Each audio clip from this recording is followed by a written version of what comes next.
Bueno, ya más adelante en la escritura, el tabernáculo, ya cuando Israel posee una tierra, el tabernáculo es cuando Israel estaba errante, andaba caminando por el desierto. Después, ya que Israel toma posesión de la tierra de Canaán, David, el rey David, tiene una intención en su corazón de hacer una casa para Dios. Pero Dios le dice que no, porque en sus manos hay mucha sangre, porque David era un rey guerrero. Y le dice que Salomón, su hijo, es el que le va a edificar templo, casa. Entonces, Salomón edifica este templo de acuerdo a las características que Dios le encomendó. Entonces, la presencia de Dios viene nuevamente y desciende sobre este templo y habita allí, en ese templo, la presencia de Dios, y es el lugar para que Dios, en donde Dios habitaba entre su pueblo, ese lugar. Después de la desobediencia del pueblo de Israel, el profeta Ezequiel tuvo una visión donde la gloria de Dios se retiró del templo, se apartó por la desobediencia de Israel. Entonces, ¿para qué yo le explico todo esto?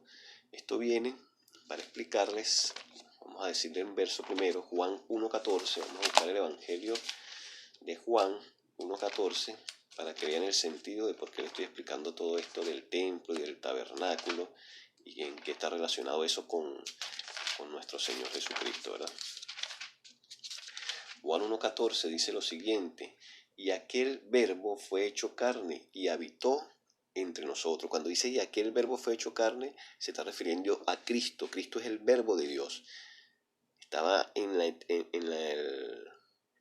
su preexistencia, antes de reencarnar aquí en la tierra, habitaba como el verbo de Dios en el cielo. Dice, y aquel verbo fue hecho carne, o sea, se hizo hombre, y habitó entre nosotros.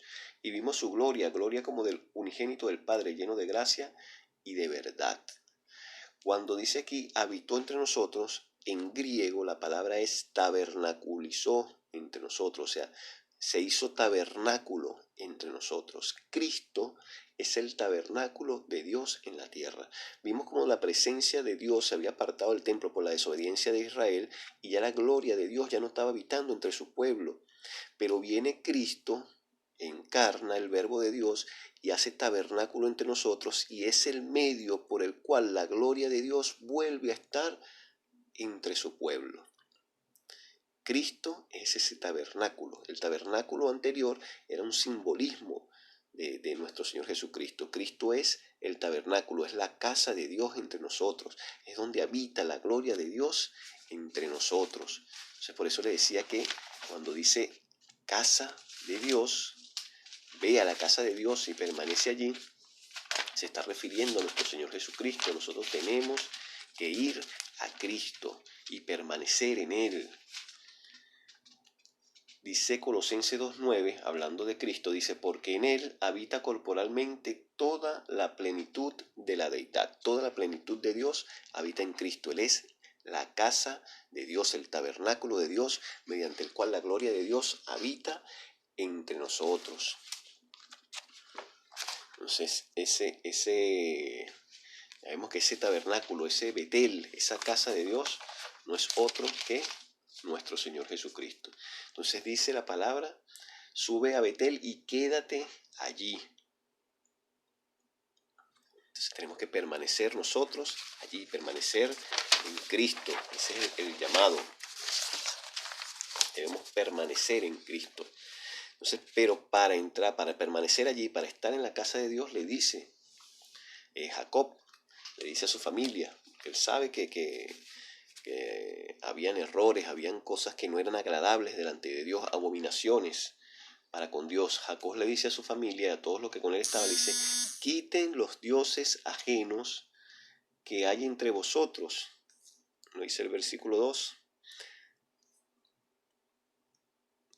Quiten los dioses ajenos que hay entre vosotros. Purifíquense y cambien sus vestidos, le dice. Entonces recordamos que Raquel había robado los dioses de su padre y los tenía entre ellos. Y tal vez algunos otros del pueblo también estaban adorando dioses extraños. Entre la casa de Jacob habían adoración a dioses extraños. Entonces, para nosotros permanecer en la casa de Dios, primeramente tenemos que quitar dioses ajenos de nuestras vidas y purificar nuestros vestidos. Eso es lo que dice la palabra. ¿Qué son dioses ajenos?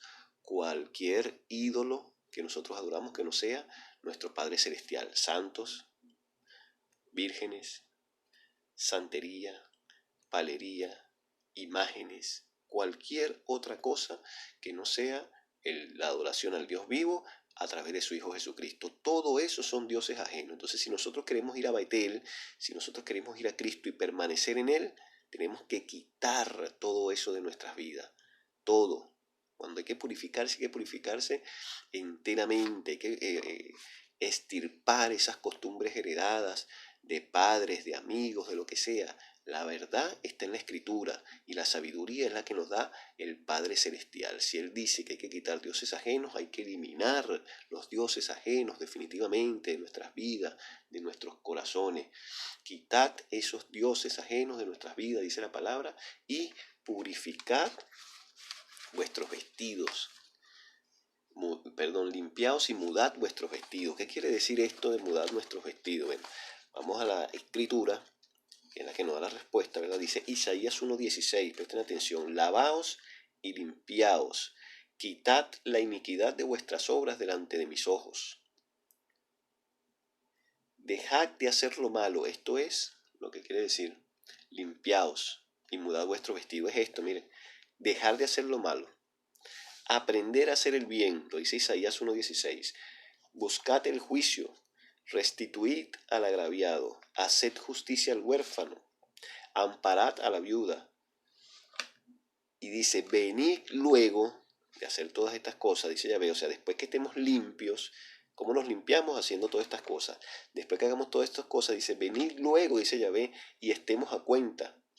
Dice, si vuestros pecados fueran como la nieve, si los pecados fueran como la grana, como la nieve serán emblanquecidos. Y si fueren rojos como el carmesí, vendrán a ser como blanca lana. Eso es lo que quiere decir purificaos, limpiaos y mudad vuestros vestidos.